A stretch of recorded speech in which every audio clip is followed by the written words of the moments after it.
Hiyyummaan abaarsa miti. Hiyyummaan guyyaa isaa eeggatee jireenya kee irraa hin bada, hin deema. Gaafa hiyyummaan sirraa deemu simboon sitti deebi'a.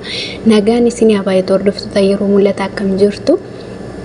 Egaa abbaa keenya yeroo darbee miidiyaa kanarratti baay'ee odeeffamaa turaniiru. Har'a garuu jechuudha seenaa isaanii duraa kan suura isaanii duraa fi har'a sadarkaa isaan keessa jiranitti jechuudha.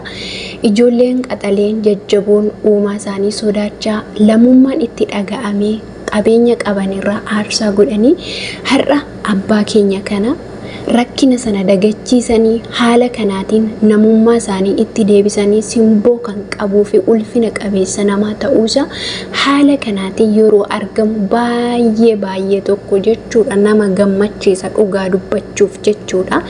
Hiyyummaan abaarsa miti argitanii xuriidha hiyyummaan yoo dhiqatte sirraa darbuu dandeessi yoo jijjiiramte yoo hojjette keessaa baata. Kanaaf abaarsa miti hiyyummaa qabatee namatti hin darbu dhalootatti kan darbee miidhu abaarsadha. Hiyyummaa miti. Hiyyummaan hin jijjiirama. Hiyyummaan akka kaleessaa har'a miti, akka har'aa boru miti. Dhugaa dubbachuuf waaqayyoo bara keessan jireenya keessan haa eebbisu.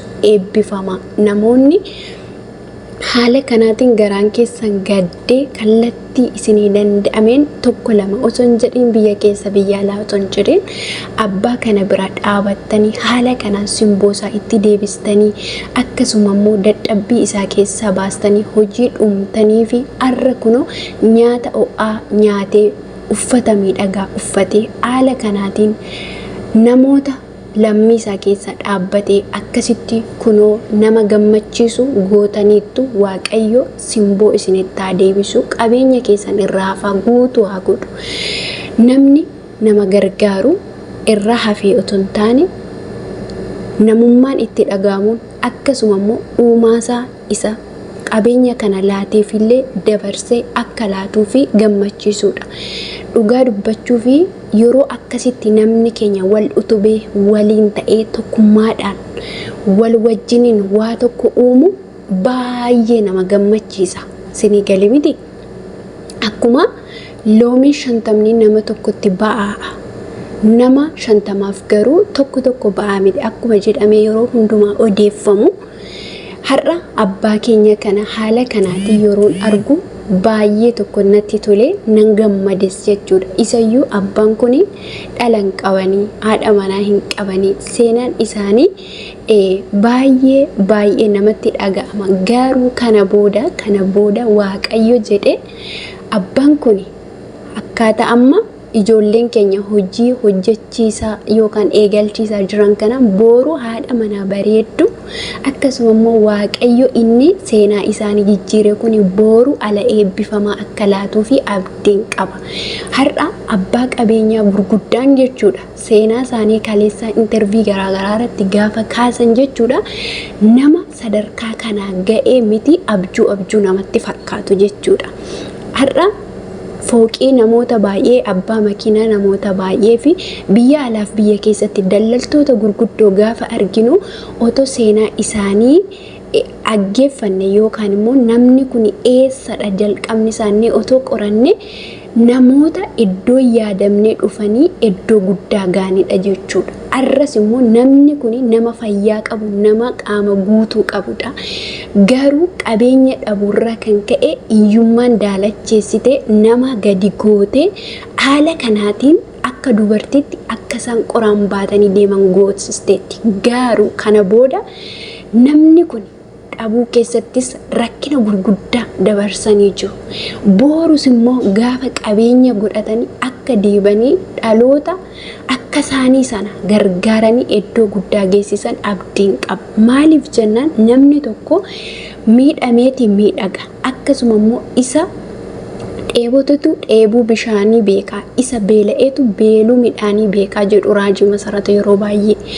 Dhugaa dubbachuuf abbaa keenya kana jechuudha boru waan guddaa akka isaan bu'aa buusani akka alli isaaniillee seenaa abbaa isaanii kanaaf biyyittii keenyaaf bu'aa buustu akka akkasuma immoo dhaloota har'a abbaa kana lafaa kaasee booru dhalli isaanii akka seenaatti akka odeessitu abdiin qaba. Maaliif jennaan dubartii miti dhiira waan ta'eef umuriin isaanii amma dura dhala godhachuu waan isa daangessu tokko hin jiru jechuudha. Maaliif jennaan har'a abbaa qabeenyaa ta'e namni kun booru iddoo guddaa akka ga'u dhugaa shakkii tokko hin qabu. Maaliif jennaan kaleessi isaanii kunoo har'a kana fakkaatee jira. Har'i isaanii kun immoo booru waggaa muraasa booda maal fakkaata ka jedhutu keessa kootti gammachuun dhaga'amaa jira jechuudha. Maaliif jennaan namni waaqayyoon gaditti waliif jireenya, waliif utubaadha, waliif daandiidha, waliif qoricha jechuudha.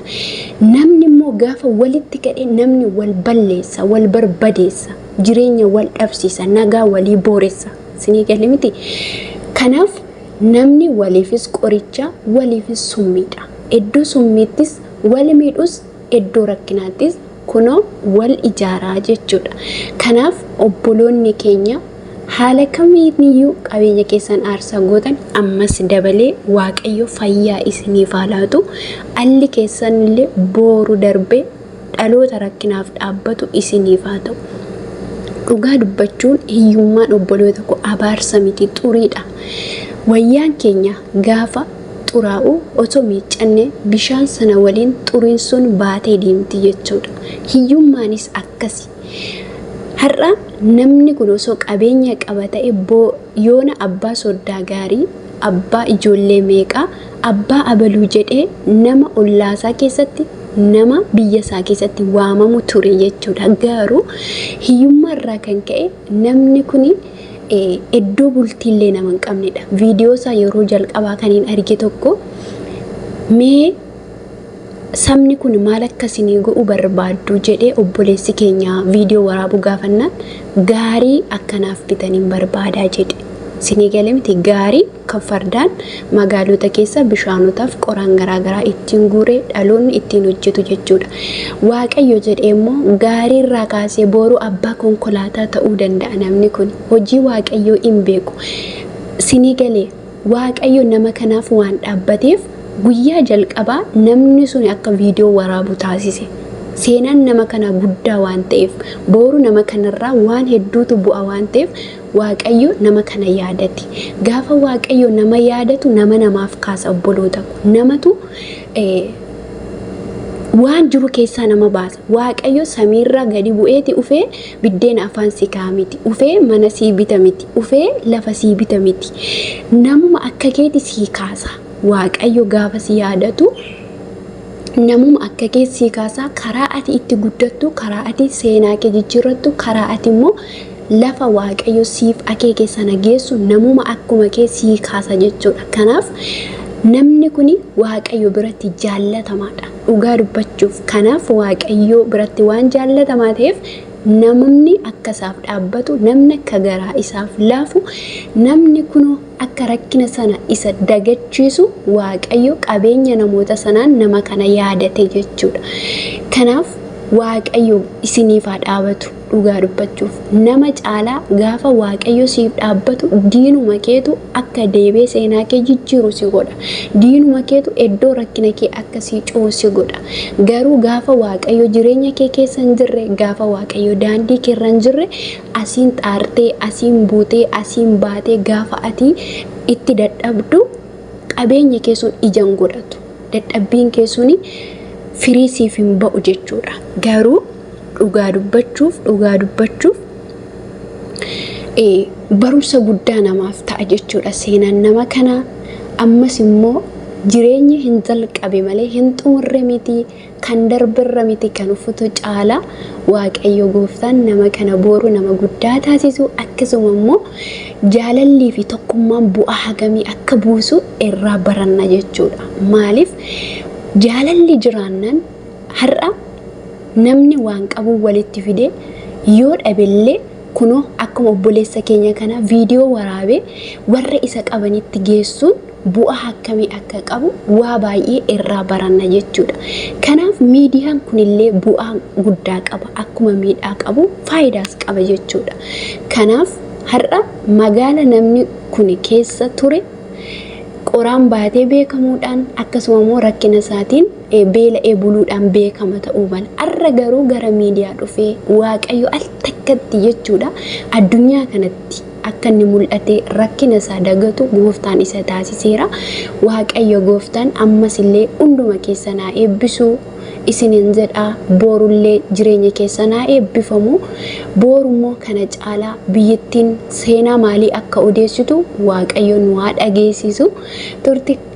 Turtiin walii gootaniif galatooma. Akkuma akka gammaddanis immoo abdiin qaba. Waaqayyo galata argatu. Waaqayyo isin wajjin haa ta'u. Dhugaa gaafa waaqayyo nama wajjiniin ta'u akkamitti akka inni seenaa namaa jijjiiru addaa jechuudha. Maaliif namni kun hiyyummaa keessaa jiraatu malee garaan isaa qulqulluudha. Beela'ee haa bulu malee keessi isaa jechuudha gammachuu qaba.